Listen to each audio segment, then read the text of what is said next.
are here for another great edition of Overall Overtime with the one and only Peter Carroll. And this great song from Thin Lizzy, Roasted Down a Black Rose. We get the warm-up music with this great serve. Shout out to all I'm loving this. Killer Shaw, Brown Mentor, Energized Making Peace with Me, Poppy Mom, Jackson Philo, and all the many others, see Jeffrey Ortega, the many others with his great serve. Give this man a round of applause, the one and only Peter Carroll. Woo! Woo, woo, woo, woo, woo, woo, woo. We did it, baby. We did it. This man is in the building. What an honor. What an honor, Andrew. This is a long time coming. I'm delighted to be here. Finally able to pay back some of the great things you've given me for my brilliant Spotify live crew over the years. Oh my goodness, over the years when it feels like 5 months, feels like 5 years, sir, I am heartened by that to the point you gotta get this great sound effect once again. There we go with it. Give it one more time. I appreciate this great Dublin, sir. But great sir, I gotta ask you, with you having Thin Lizzy, Black Rose, is that your favorite song of all time, considering that was the intro song that you wanted me to at least play right there?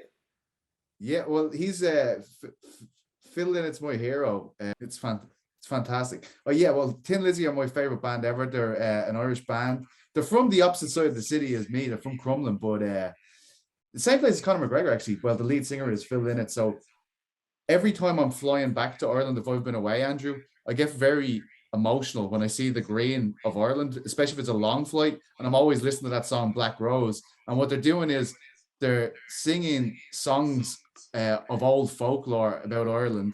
And when I see the green and I hear those jigs and reels they're playing on the guitar, I get quite teared up every time I come home. So usually at the end of a trip, you're dying to get home anyway to see Elaine and Reggie. So yeah, that's why I always pick that song. It strikes. I told Casey Lighton this once as well, MMA Fighting's videographer, and he was saying, "Wow, I didn't know why I always thought Thin Lizzy's sound was unique, but that's it. It's based in Irish music, jigs and reels and stuff like that. So that's why I love it so much."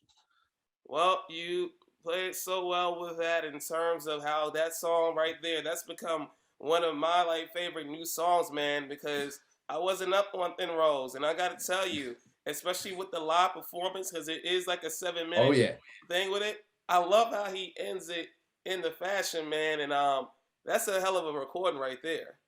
Yeah, he's a beautiful man as well, Phil Lynott. He's very stylish. We don't have a lot of icons. Well, I know we had Conor later on, but when I was growing up, Conor didn't exist yet. So when I used to see Phil Lynott, I'd see this guy, I was like, oh my God, he's so cool. I want to be like him when I'm older. Unfortunately, I ended up being this MMA hack instead of a lead singer of a sexy rock band. But however, here we go.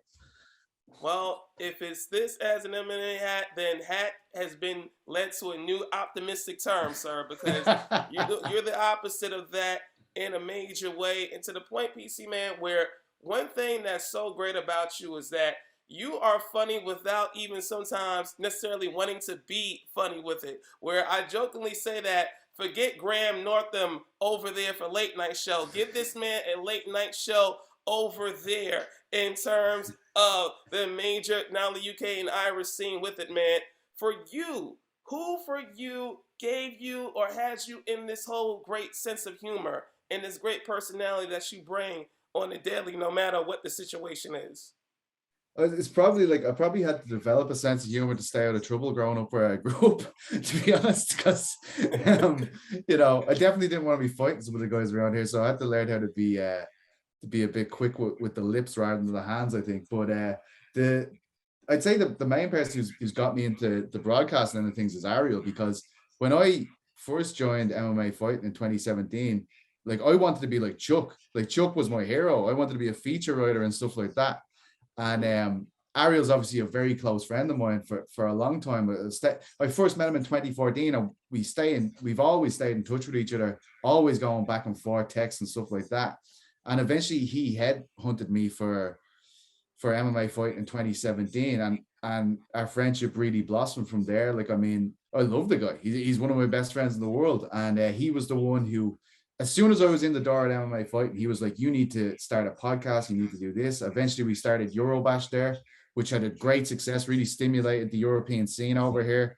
And since then, I've just kept going with it. So I'm very lucky to have good friends like Ariel and Chuck who make me look good, I suppose, on shows like this and push me into these opportunities, which I'm very grateful for.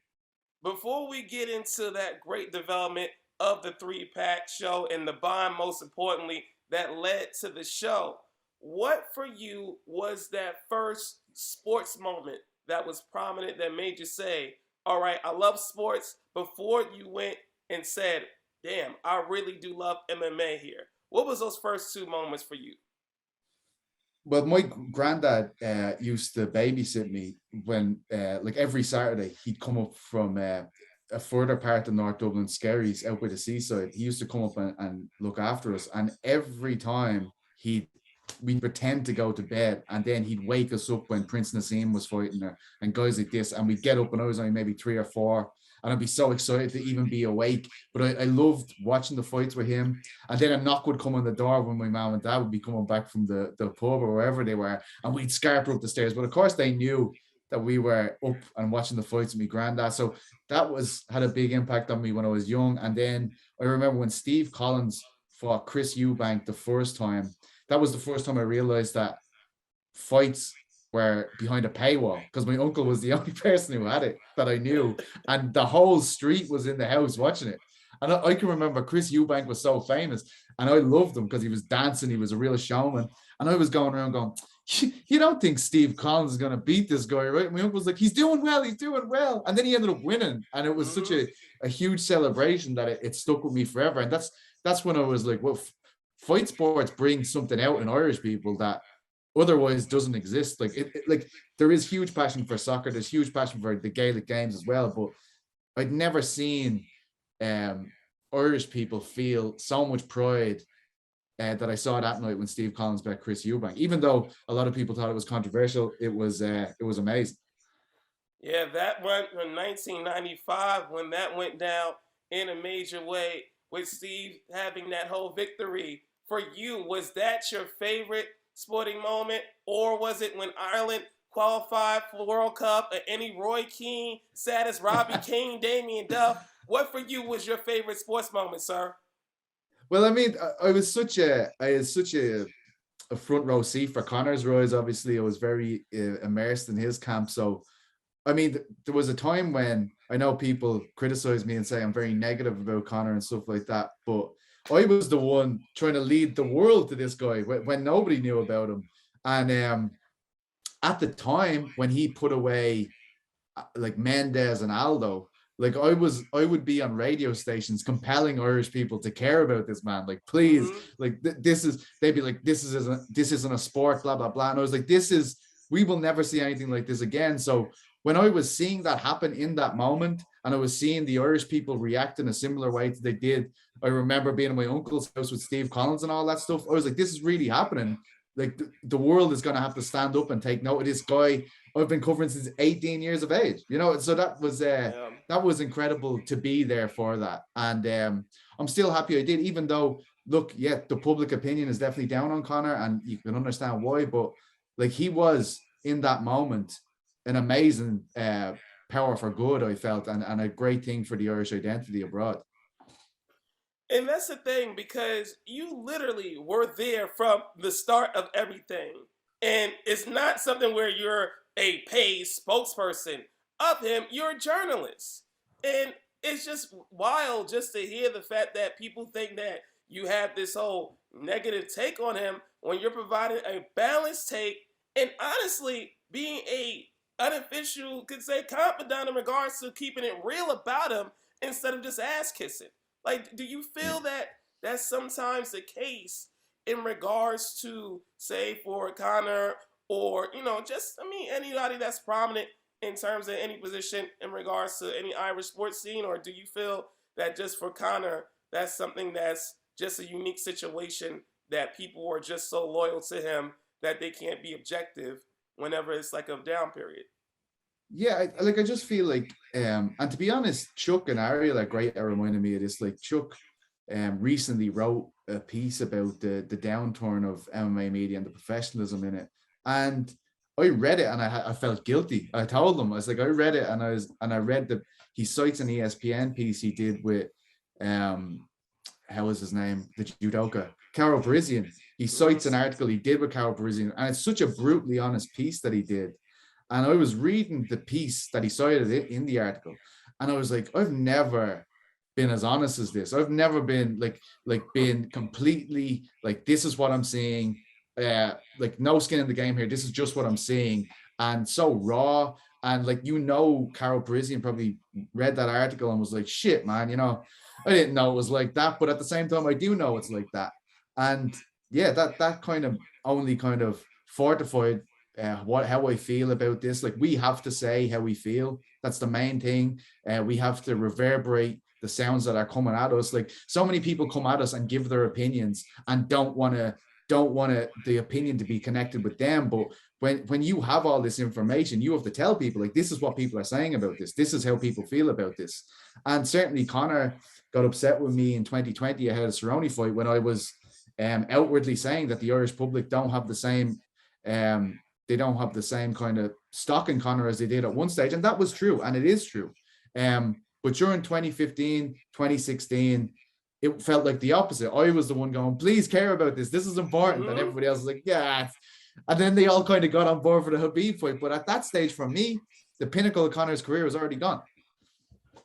Yeah, man, it's just something that's just wild to see that happen, where you weren't even criticizing any personal, life decisions, as we definitely see over here for a lot of journalists. And Ariel will tell you, oh, for sure. Like, we see that constantly over here in terms of knuckleheads with that and going in that realm. But it's just wild just to see that whole level of flip narrative when you really were there before anybody, else, with that. For you, what was that fight in MMA, that first fight that made you say, I really do love MMA? Well, you see, my brother was training before anyone. Like, in Ireland, Wow. he was training jiu-jitsu, eventually started training SBG. And then I was already watching, because of his interest, I was already watching Pride, like Baz Rutten, Wanderlei Silva, Fedor Emelianenko, all these guys, back when I was like just started high school, basically. Mm-hmm. So I knew who these guys were, but I probably wasn't aware of, oh, this guy's fighting this weekend. Like, I wasn't aware of the calendar because the events were so sporadic. But Luke, my brother, definitely got me interested in it. And I think it was literally like, I couldn't point to specific fights. Like, of course I can now, like, tell you what my favorite fights are. But at that time, I was literally just watching highlight reels. Like, I was literally just these highlight reels that his friends would have given him in school, because we didn't even have internet. So he'd come home with these CD-ROMs and plug them in and play them. And it was like, wow, who's this guy? Who's that guy? Like, he had all these highlight reels, Wanderlei and Fedor and all those guys. But yeah, that was probably what, just seeing, I think people have to react to MMA. When they see guys go to the ground and they hit them, people either react and say, I never want to see this again, or people say, holy shit, what is this? I need to know more about this. And I was certainly the latter. I wanted to know more about it. How is this a thing? Why is this a thing? Where did this come from? Who are the big players? That was immediately how I felt the first time I watched it. And when that great reaction and feeling the way that you did for seeing MMA, what then led to that transition over time where you said, I can really do this as being a member of the media? So I was doing a master's in journalism, and I was already very interested in MMA. All right, journalist, right? Journalism and college, that's right, y'all. Yeah, it leads to something. It's not no useless degree, people. I don't know. Like, I mean, there's people that are far more successful in MMA media that have no journalism credentials. So, I mean, I'm glad I did it just for my own confidence. But I can remember I was doing that, and my brother was obviously training with the likes of, like, he was only training jiu-jitsu at the time, but Conor, Paddy, and he'd be telling me about these guys, Cole, Ash, Owen, Roddy. And he was telling me all about these guys, and I was like, this is so interesting. And then he said, oh yeah, you should come to the fights with me someday. So I went to the fights with him, and I was interning at a local paper in Lucan, where Conor's family lived at the time. And they were short they were short like a 300-word piece, so a very small piece, and they were like, "Come on, we need to fill it up with something. It's for the Lucan paper." And I was like, "Oh yeah, I'll ring Conor McGregor. He's 1-0 or whatever he was, and we'll do an article about him." And that's what we did do. And then, you know, mixed martial arts had no play in any publications in Ireland. So even this little thing in a regional paper was quite significant to the Irish scene. Mm-hmm. And from there, they just kept on giving me opportunities. If they had absolutely nothing else, they would allow me to put these stories about Chris Fields in Swords, or Connor in Lucan, or Ash in the city centre, Ash Daly. And they'd let me do it. So that was how it began. And from there, when Connor got his UFC debut, I was literally ringing the Irish tabloids every day saying, please let me do this. Please let me talk about this. And they had no interest until Connor's UFC debut. And I was already booked to go, flights and everything. And when I was in the airport to board my flight to Sweden, one of the newspapers rang me and they said they'll take a very small 400-word piece off me. And that was the beginning of me being, that was the first I became then the first regular columnist for MMA in Ireland then, because obviously Connor's rapid ascent, that they wanted more and more about him all the time. So I mean, I wasn't getting paid a lot, but it was good verification in terms of MMA in Ireland at the time. And the legend of Peter Carroll grew from there. People with that. This is here overall overtime here on Spotify Live with the great sir that is Peter Carroll with this. So for you, in terms of a major moment besides talking and being right there for Connor, what was another interview or at least story for you that you were able to do over these years that you say, wow, like I'm really proud of like being able to bring this piece to the public? Yeah, I think one of the ones I'm most proud of is a story I did with Neil Seary. It's one of the last longer features I wrote with MMA on Point. And Neil Seary for me means a lot. He's from North Dublin like I am. He's about 10-minute drive away from me. And Neil gave me access to his life and himself that I've never got from another fighter. So he means a lot to me as a subject. And to write about his retirement fight, he wasn't the same star that Conor was, but he became a cult icon.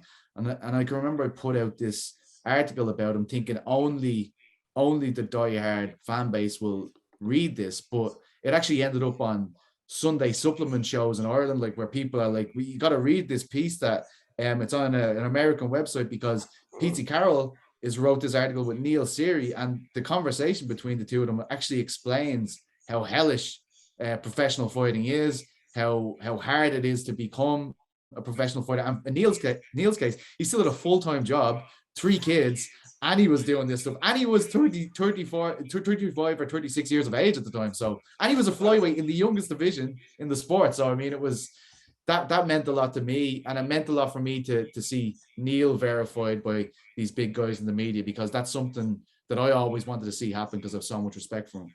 Mm-hmm. Yeah, it's something, man, where just the level of real passion and being able to convey towards, for new fans of MMA or growing fans of that, articles like that are so critical towards the scene, and particularly me being a boxing fan for so long with it. You know, one thing that always is a thing that boxing fans see that they really wish that would be common in the sport nowadays is seeing that level of at least the best of the best in MMA. Yes, it helps that one federation may dominate that and one matchmaker with that, but I mean, it's still about wanting to see the fights no matter how that happens for it. And for you, as well as what your brother, you know, was doing in terms of loving MMA with that, was that the point where you said, like, yeah, this for me is the #1 combat sport in the world? I just thought it was really interesting. And I think boxing had an established media core, right? So it was probably more intimidating for me to walk into a boxing environment and say, like, I'm a journalist, when all these other people were like, well, we've been here for 20, 30, 40 years, mate. What are you talking about? Whereas when I was walking into the regional events in Ireland, it was me and Andrew McGann, a video interviewer, which I wasn't at the time. And that was pretty much it until about 2011 when Severe MMA came along, I was an old man even when I was a young man, Andrew, because I was writing for the papers. I had literally no digital platform. So if Severe MMA hadn't given me a digital platform at the time, I don't know where I would have ended up, So very lucky with the people I've met along the way. And I think MMA opened their arms to me, and they really made me feel like I belonged there, and made me feel important, and I belonged to the community. And I think that's probably what kept me sticking around for so long when I was making absolutely no money or anything from it. I just wanted to be a part of this scene because everybody was in the same boat. There was no millionaires then, nobody was showing up with wads of cash at that stage. We were all broke, and that was the beauty of it for me. It was romantic. And that's the thing, man, where it truly is a real grassroots, like building it up the way that you did, particularly over there, and how you've seen this rise of the sport. And as we were mentioning, when UFC came back to London and you all being in there, shout out to all those in here, including Louis, as well in here with that. And the vibe at the O2, not to say again that we don't love it, but as Ariel was saying, I mean, instead of having it be in some remote parts of Florida or remote parts of Texas, sorry, Florida, Texas, but I'm keeping it real. It was the passion that was shown there. Like, for you growing up, could you have foreseen this sport to get the level of love that it's had, not only in Ireland, but then also over across the pond in England and Scotland and Wales and Northern Ireland?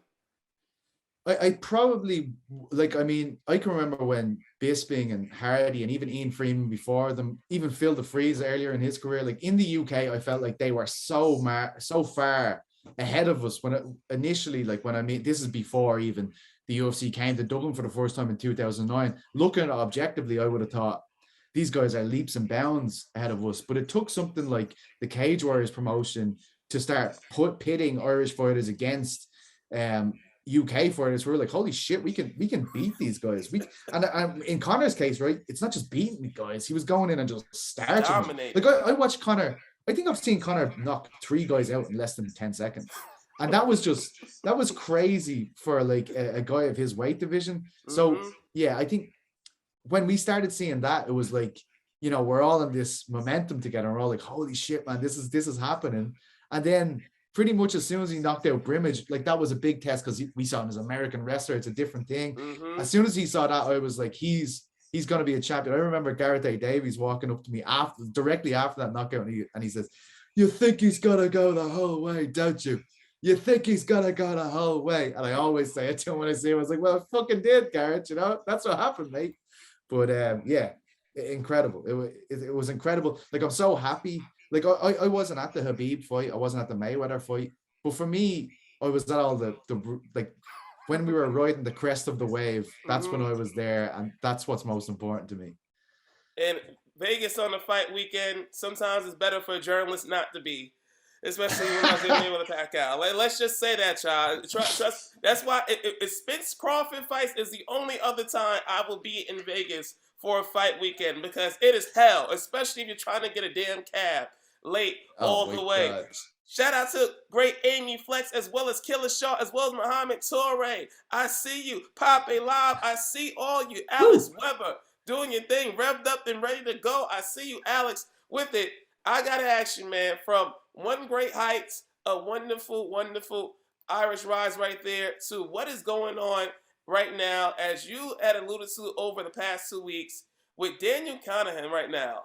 And Kinahan right now is just something that's just wild to think about, and how over here, as Shut was mentioning to you yesterday, it hasn't risen up in that level beyond just, say, a mention on the bottom line on ESPN and stuff. But how is that playing out over there with how just wild this is, particularly with Tyson Fury about the fight? Yeah, like, I mean, it's completely overshadowed the fight over here. Like, this fight is sold out, 94,000 people, the biggest gate ever in Wembley, the biggest crowd for a single event ever in Wembley. And look, I love watching Tyson Fury fight. Like, I'll be honest, like, you cannot deny that the darker side of these individuals actually makes people captivated by them more. And this all plays into it. But this is a bad situation for combat sports, because already here it's not respected the way it is probably in the US. MMA in particular, maybe boxing to some degree as well. We still hear the old stereotypes about what it is and human cockfighting. They aren't too far from that. So I think that the fact that he was able to walk into these sports, become a power broker, more so in boxing, of course. It's a massive black eye. Like we need to set up a situation where, the people who get involved in this sport, the managers, the promotional entities, everything is vetted to some degree. I think that's very hard. Like, it's going to be very hard to do that, because even in the UK and Ireland right now, MMA isn't recognized as a sport. Like, I know boxing is and things like that, but it's not officially recognized as a sport. So we have a huge way to go before we could even put these safeguards in place. But this is a crazy story, man. A guy who the US Treasury Department, I believe, is the biggest cartel leader in the world, has become one of the most important power brokers in boxing. And he did it right in front of our very eyes over the course of the last decade. I don't know how that's not a big story. That for me is the biggest story. I know I see a lot of fans saying, why are we talking about this? You have to talk about this. This is literally the 2 weeks before Tyson Fury's fight. This is announced by the US Treasury Department. UFC fighters shouting the guy out after they've been told that anyone associated with him will be looked into from like a federal point of view. I mean, this is a huge story. So over here, it's on the cover of every paper every day for the last 2 weeks, basically, Andrew. I'm not lying to you. So to hear that it hasn't made reverberations over in the US is crazy to me. Yeah, I mean, it's just something where I guess, for him, like, on the first name basis over here, he's not like and known as someone you in the street. Like you would say, if it was like Eddie Hearn, for example, if it was Eddie Hearn, even for like the boxing landscape here, at least mainstream, they would know. But even beyond him, it would be like a difficult to know Eddie Hearn. So for Daniel, it's something where you just didn't see him visibly over here per se, is why it hasn't like gotten the resonance from at least like the boxing, the sports sense, with that. Now, obviously, crossover pill with literally U.S. Treasury Department hitting him up the way that they've hit him up with that Janet Yellen, the Treasury Secretary, is kind of wild. But it's something that I think, particularly with him fighting this weekend, Tyson Fury, they're going to at least have to mention a little bit of that Joe Tessitore on the broadcast with ESPN with it. By the way, your Prime Minister, Michael Martin, quality eye, but you got to make it legal, because we can't even rely on Boris Johnson over there to do anything competent. So we're just hoping that you're recognized and make it legal in terms of MMA with that. Now I want to ask you, good sir, because you have some very, very good soccer/football takes with this. You really do. I don't know about that. And you chime in here and there. Who for you is your favorite club team? Because you can't stand Rangers, so I assume it's Celtic. Who is your favorite club? Who is your favorite club team, sir? All I know is that Killer Shaw's hoping that it's not Everton for sure. He's hoping it's Liverpool. Yeah, I mean, I don't really have one, to be honest. I tune in. My dad's a Spurs fan, but I obviously didn't inherit that. Like, I used to be a United fan. I've met guys like Eric Cantona, Ryan Giggs, people like that over the years. I've been to about 5 games of theirs, but I actually, like, unlike a lot of United fans, I'm really enjoying Liverpool at the moment. Like, I like watching them. Like, I don't actually understand football fandom that much. Like, I get it, like, but I don't get it when I see guys like, this has ruined my day, and those bastards. I'm like, I don't get why you hate these people. Like, I mean, we're all just slaves to this capital game here, where we're all just pouring money into these teams. And is it about the actual guys running around the pitch, or is it about all the advertisings all around the pitch? I mean, sometimes, like, it has to be an important game for me to get invested in. But right now, I think City and Liverpool are the best 2 teams in the world. That's right. But I have lots of family that are Liverpool fans, so I'd hope Liverpool go on to win the league. I love the city of Liverpool. I mean, it took me so long to visit there, but after I did, and I was around the likes of Paddy and Molly, and they're showing me all the sites and everything. They're incredible people, and they're very like the Irish people. So, I really love Liverpool. And the first time I was there, they lost the Champions League final the day I arrived, And the way they reacted to that, like I thought there was going to be murder, but they were actually really cool about it. And I got lost that night by myself, and a bunch of lads walked me all the way back to my hotel. And I was like, this place is magical. So I have a big place in my heart for Liverpool. Get out of here. I guess it was at the AC Milan final, or the was that one, or the year Yeah, after I they think won? so. See, Well, I see, don't know actually. Was it? I don't know. It was the one where Till was fighting Thompson, whatever weekend that was. That's how shit of a football fan I am, Andrew. I'm sorry.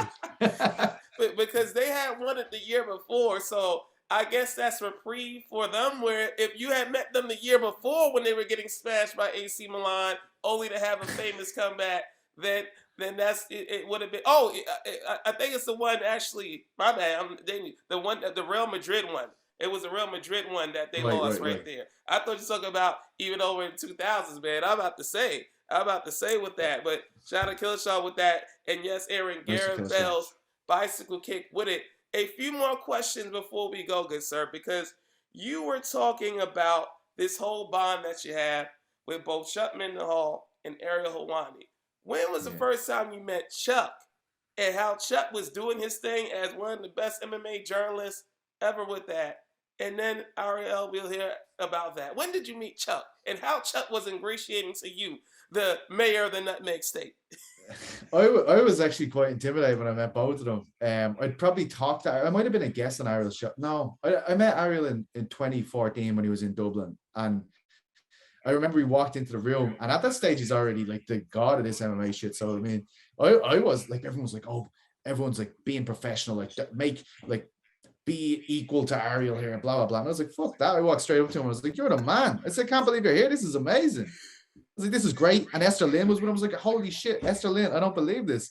And we were actually put in the same room to interview people because I was working for one of the national papers, and there wasn't a lot of national papers. Well, I suppose they were for that fight, but I was probably the longest in the tooth in terms of I'd been there for a year and a half or whatever. Mm-hmm. And I had a history of covering the MMA. So me and Ariel shared a room, me, Ariel, and Esther. And so as the fighters came in, they'd go to Ariel first and then over to me, to shoot the video interviews. So I thought that was so cool.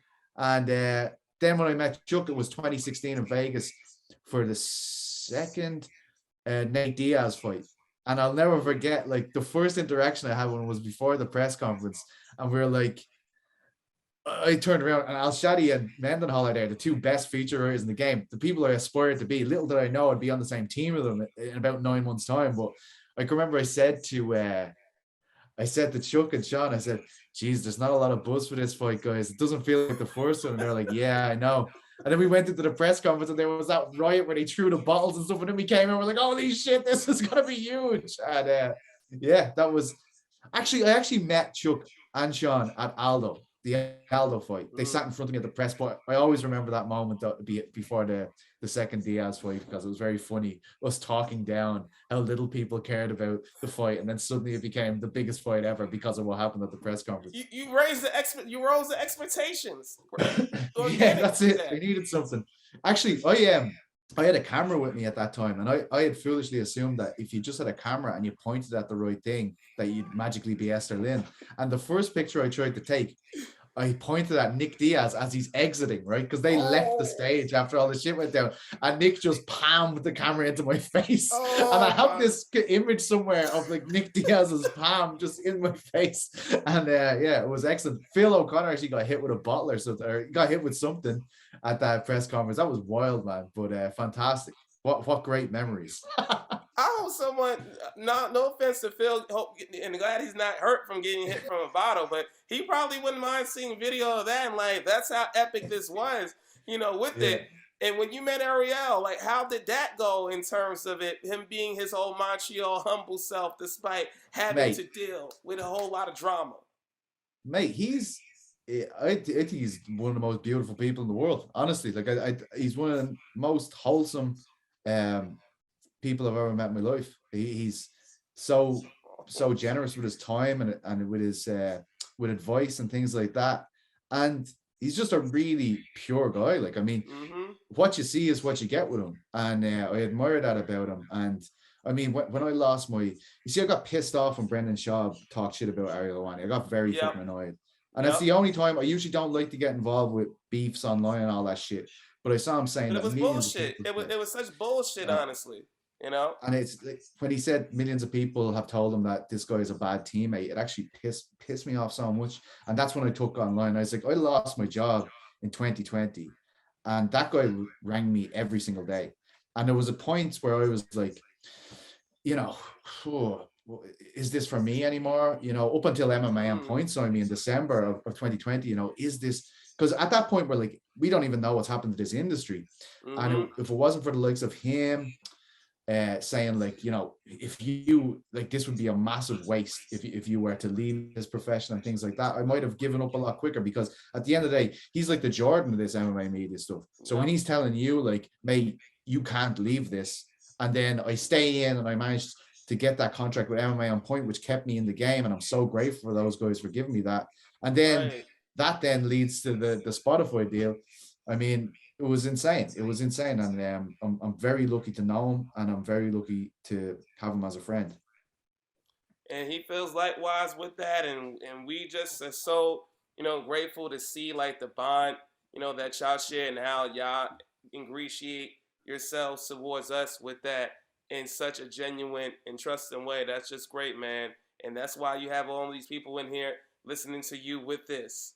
To close with these final two that I have to ask you, putting aside all the love and coverage of Conor right there, who for you is the greatest MMA fighter of your lifetime in your mind? GSP. I can't. He is. It's like it's Jones or GSP, and the only thing you can put against Jones is well, look, personally, right? Who meant most to me? Like who did my fandom of like excite me the most? Probably like Anderson, because I got to watch his whole run. Probably like Vanderlei and Pride, I loved. Nick Diaz was huge because my brother again was already a hipster MMA fan, like back when Nick was with Elite XC going, this is the best welterweight in the world. So I loved him. I love BJ Penn. Obviously, you know, things happened later in BJ's life that weren't great, but yeah, I mean, those were my guys. Baz Rutten earlier on, like Jesus, I can remember just thinking he was one of the best personalities I've ever seen. So I have lots of guys that I really, really loved watching them, loved their ascent. But I think if it comes down to pure meritocracy, I'm giving it to GSP. And the only reason I'm giving it to GSP over Jones is obviously the asterisk, because I think Jones is a phenomenon as well. As someone that is a member of the Global Jones unit in terms of last name with Jones all the way, it's GSP. It's GSP. And we're giving Montreal a whole lot of love right here with it.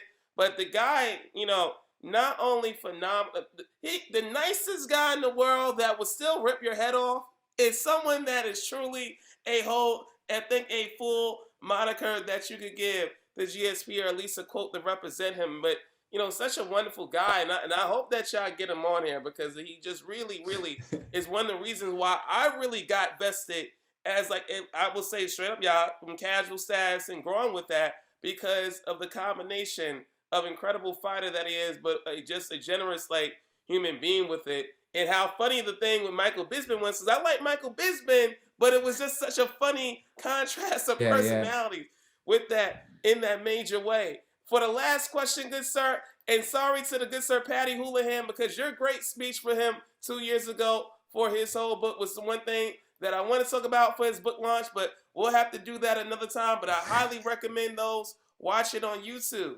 Because next week, sir, you are coming. I think hopefully the NYC. I hope I don't jinx it with that. No, that's it. I'll just get the COVID test out of the way on Tuesday, and I'm good to go. I'm so excited, man. Like, I mean, sir.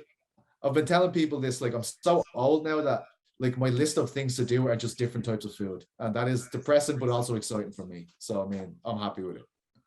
And how many times have you been here to this ridiculous great city that is here at Big Apple, man? How many times has this been? I've only been there once. The only time I was there was for McGregor and Alvarez in 2016, and I actually sat beside Khabib Nurmagomedov for that fight, which is the strangest thing.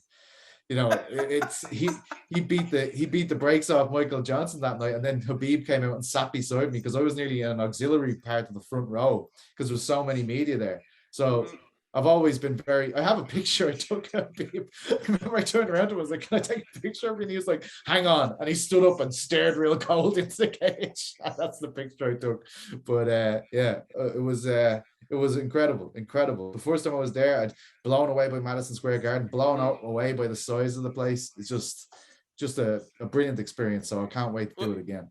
Was he kind, by the way? He was kind to you there. Lovely, Like, lovely. Yeah, he was a gent. Yeah, absolutely. That was actually the same week where he was really weird with Ariel, because he had the hood up like he was like the Sith Lord out of Star Wars or something, and he was cutting all the weight, and he went crazy on him. But yeah, that was a great fight week. And I met Ray Longo. I remember I had to interview Ray Longo for some Irish paper. And Ray Longo talked to me for like an hour, and I was like, this guy is the nicest person I've ever met in my life. So I'm so glad to see the success he's having with Aljo and stuff like that now. It's brilliant. well, we're going to make this a grand time for you, sir. Although Brooklyn is still the better borough than Manhattan with it. But we're going to make this a grand time all the way. Ladies and gentlemen, the great Peter Carroll with us. By the way, Luke is getting on. He wanted to say that you should have talked about your wonderful love of Nim. Our good sir, Nim in there. Nim, I love Nim and his beautiful arms, chiseled by the gods himself, that man. But yes, that'll have to be for another time. Andrew, you'll have to have me on again to talk all about Nim's arms. Well, we will talk about that and then some, with how this man should be winning an Olympic title soon, at least in Paris 2024. With that, the great Peter Carroll, sir! And we are out of here. Sorry if there's a little echo, but I gotta get PC, the final with the doors, with the peace brawl. We are out of here, ladies and gentlemen. Goodbye. And we will see this on playback on Believe Network. Thank y'all. We'll catch y'all next time. Peace and stay